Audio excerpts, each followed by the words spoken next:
Situé entre les lycées techniques industriels et techniques commerciales à Brazzaville, le centre d'apprentissage des métiers est une école hors pair, une richesse dont dispose le Congo en ce qui concerne la formation qualifiante. Le CEFA, c'est un centre qui a pour objectif de former des ouvriers qualifiés. Des ouvriers qualifiés, et ça concerne soit des apprentis, des apprenants qui ont échoué à partir de la troisième, au sortir de primaire, donc je dirais après le CEP, qui ont échoué. Ça concerne aussi ceux qui ont eu le BPC, qui sont même à l'université en quête de reconversion.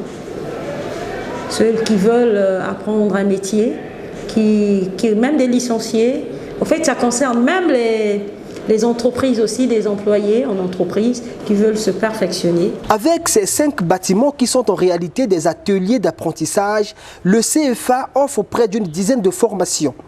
Ici, par exemple, nous avons surpris les apprentis en pleine évaluation de fin de formation. Briche est ici depuis 6 mois comme la majorité des étudiants. Pour elle, la soudure est le métier qu'elle a hérité de son grand-père. J'avais vraiment aimé faire la soudure parce que c'est ce que mon grand-père a fait. Donc moi aussi j'avais décidé un jour de le faire. Et puis la formation se passe bien, très bien. Vraiment, j'ai profité d'apprendre beaucoup de choses. Vraiment, je suis ravi. La soudure est comptée parmi les 4 filières faisant partie du pôle construction. Un pôle dans lequel se trouve également le bâtiment, métier de rêve de Divine, décomplexé de tout préjugé et stéréotype social. Déjà, la filière que je fais, c'est la fonction du bâtiment. Et en fonction du bâtiment, on fait plusieurs choses. Par exemple, on fait le carrelage. Et moi, j'avais beaucoup apprécié le carrelage. Disons, à la cité, quand je voyais des murs ou peints en carreau, au lieu de mettre la peinture, ça m'avait beaucoup intéressé. Et du coup, ça m'a aussi poussé de venir choisir ce métier que je fais aujourd'hui. Étant un établissement atypique, le CFA reçoit par voie de test tout sujet désireux et motivé à suivre une formation qualifiante, ce qui ouvre une porte béante au monde de l'emploi. Ceux qui sont au CFA, ils doivent passer en 24 mois, en 2 ans, ils doivent passer 50% de leur temps ici et 50% de leur temps en entreprise. Parce que c'est vrai que les objectifs, c'est de former des ouvriers qualifiés, mais des ouvriers qualifiés prêts à l'emploi et des ouvriers qualifiés qui, une fois après la formation, peuvent aller à la recherche d'emploi ou bien créer leur propre entreprise. Aux côtés des métiers de construction, il y a ceux de l'installation qui renferment 3 spécialités, à savoir froid et climatisation, électricité et domotique, plomberie. Ici, nous formons les apprenants qui veulent être des installateurs sanitaires, ce qu'on appelle communément par les plombiers. C'est une personne qui installe les appareils de propreté d'une manière générale. Parmi tant d'autres, nous avons le lavabo, nous avons la douche, nous avons le WC et nous avons le chauffe-eau. Après la formation, ces apprenants sont insérés dans des entreprises pour certains sous l'orientation du centre qui se donne corps et âme pour le bon fonctionnement du CFA. Les CFA ont aussi une autre vocation, la vocation c'est la vocation entreprise. Et pour notre cas, pourquoi ça a été créé, c'est aussi pour permettre à l'établissement de se prendre en charge et d'alléger un peu la tâche de l'État. Pour l'année 2019-2020, le CFA a fait un appel à candidature dont la clôture interviendra au plus tard le 9 août prochain. Ceci pour un test de recrutement qui s'effectuera du 20 au 23 août 2019. Ils sont admis au bac, certes, mais la majorité d'entre eux ignorent encore ce qu'ils feront à l'université car manquant de vision et de conviction. C'est ainsi pour donner à ces jeunes bacheliers et même aux étudiants les clés de la réussite partant d'une orientation ou d'une réorientation réfléchie et justifiée, une plateforme de jeunes soucieux de l'avenir universitaire des étudiants congolais a lancé mercredi 31 juillet à Brazzaville les activités du FONATEV, Forum national de l'étudiant visionnaire.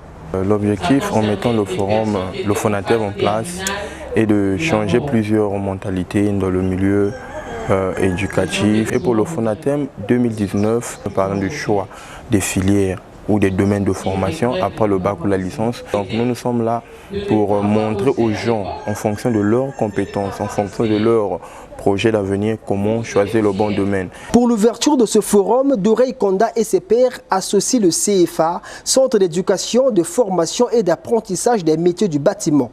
Sa directrice a montré aux bacheliers et étudiants l'importance de l'orientation et réorientation universitaire dans son exposé. On constate au Congo comme une mode, dès qu'on a le bac, on s'inscrit dans toutes les universités. Vous voyez, un bachelier va se positionner dans tous les établissements, dans toutes les universités parce qu'il veut passer tous les concours. Et à la fin, s'il se met à 1, il dit c'est là que je dois être. Or, ça ne devait pas être comme ça. Qu'est-ce que j'ai comme compétence? Qu'est-ce qui me motive? Qu'est-ce qui me passionne? Ça, c'est très capital. Avant de se positionner, avant de penser aux débouchés qui peuvent offrir cette filière-là. Les entreprises ont plus besoin du profil et non seulement des diplômes, a renchéri un autre exposé tout en exhortant les bacheliers à opter pour des filières qui leur ouvrent la porte à l'emploi. Pourquoi ils ne sont pas insérés professionnellement? Simplement parce que la majorité de ces personnes s'orientent vers des filières de formation qui au final n'a pas un fort taux.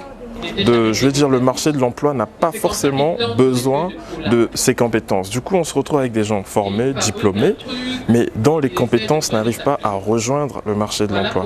Étudier et entreprendre, la réputation numérique, tels ont été les autres sujets abordés par les exposants. Le Forum national de l'étudiant visionnaire prévoit une série d'activités centrées sur des formations 100% pratiques, sur l'installation des caméras de surveillance, installation et maintenance des panneaux solaires, création des sites web pour ne citer que celle-là. Après Brazzaville du 1er au 14 août, le FONATEV sera à Pointe-Noire du 20 août au 2 septembre 2019, toujours autour de son thème, l'ingénierie à la disposition de tous.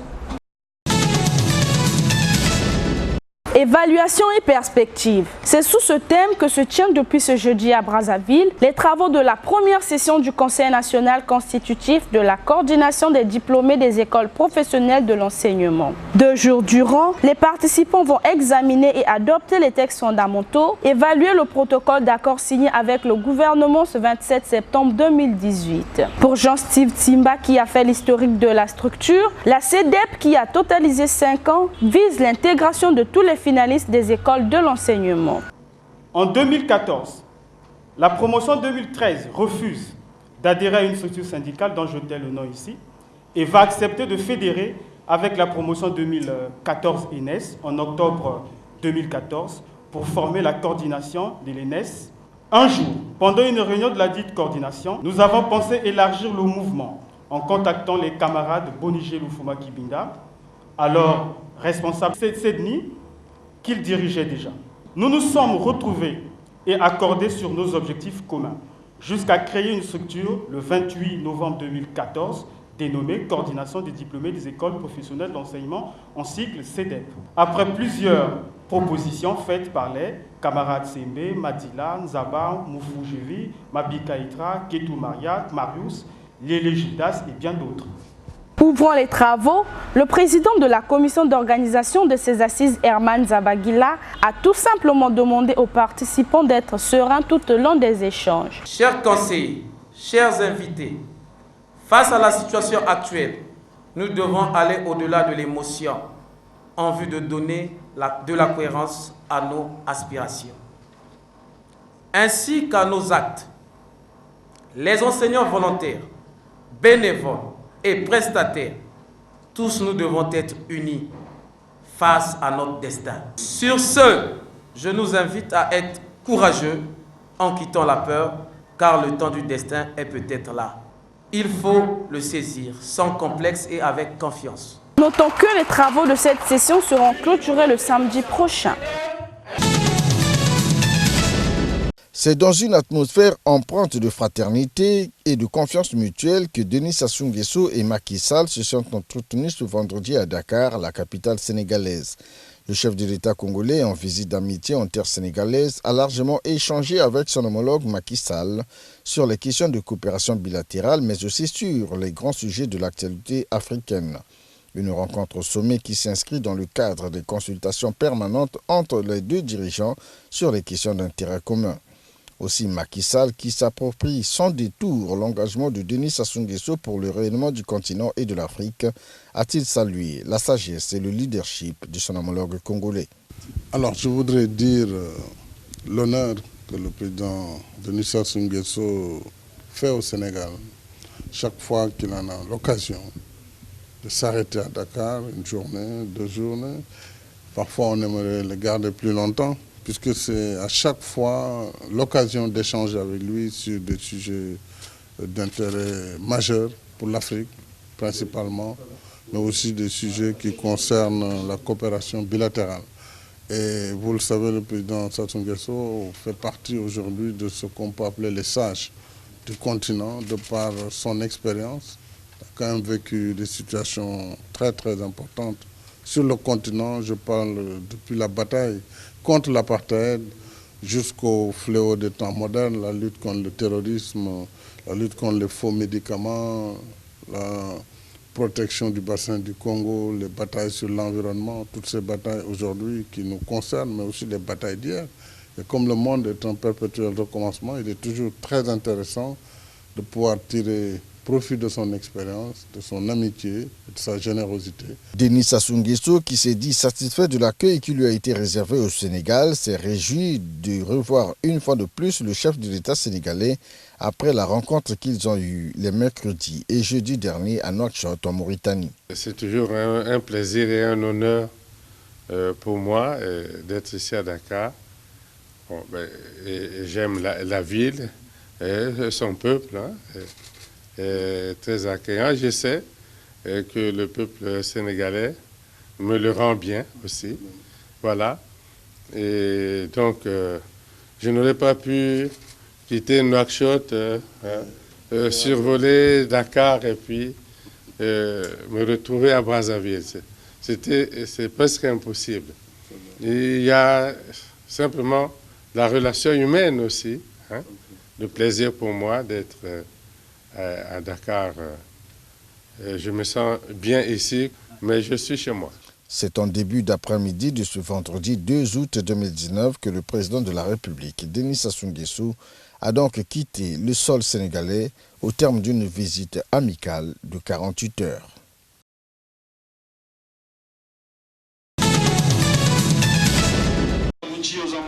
Au cours de cette séance plénière, les députés ont examiné et adopté 4 projets de loi à caractère économique. Il s'agit entre autres du projet de loi portant création de la zone économique spéciale de Brazzaville, du projet de loi portant création de la zone économique spéciale d'Oyo-Olombo, le projet de loi portant création de la zone économique spéciale de Ouesso. Ces projets permettront d'attirer les investisseurs tout en leur donnant la possibilité de faire le choix de l'endroit où ils voudront installer leur entreprise dans le but de renforcer l'économie congolaise.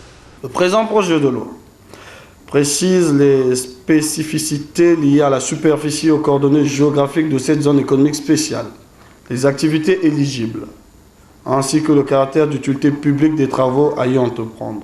À l'issue de l'exposé liminaire de Monsieur le ministre, les honorables députés membres de la commission ont exprimé les préoccupations portant sur la situation géographique de la zone économique spéciale de Brazzaville, l'expropriation des propriétaires des terres et terrains situés dans le périmètre de la zone économique spéciale de Brazzaville en création. Intervenant au sujet du projet de loi portant création de la zone économique spéciale de Brazzaville, le député Denis Sassou Nguesso a émis le vœu de voir cette loi s'imposer aux banques pour soutenir l'économie congolaise. Tous ces directeurs généraux en réalité sont chez nous pour faire des affaires.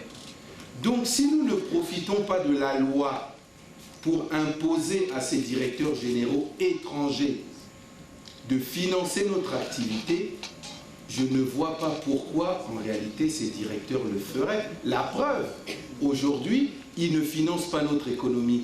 Et vous pensez qu'ils ne la financent pas pour quelle raison? Parce qu'ils n'ont aucun intérêt à le faire. Répondant aux préoccupations des députés, notamment sur la zone économique de Maluku, qui manque d'électricité, mais qui bénéficiera dans les années à venir le pont-route rail reliant Brazzaville-Kinshasa. Gilbert Mokoki, ministre des zones économiques spéciales, s'est expliqué en ces termes. Dans le plan d'infrastructure, le développement des infrastructures au Congo, il est prévu au niveau de Maluku un pont route-rail pour enjamber le fleuve Congo. C'est une voie intercontinentale. Il est prévu aussi un port à Maluku. Donc il est plus facile pour les produits qui partent de Brazzaville ou de Pointe-Noire, s'ils ne viennent pas par route, s'ils viennent par rail, de traverser le fleuve. Signalons que le 4e projet de loi examiné et adopté, celui portant création de l'autorité de régulation des zones économiques spéciales, aura pour objectif de veiller au bon fonctionnement des zones économiques spéciales.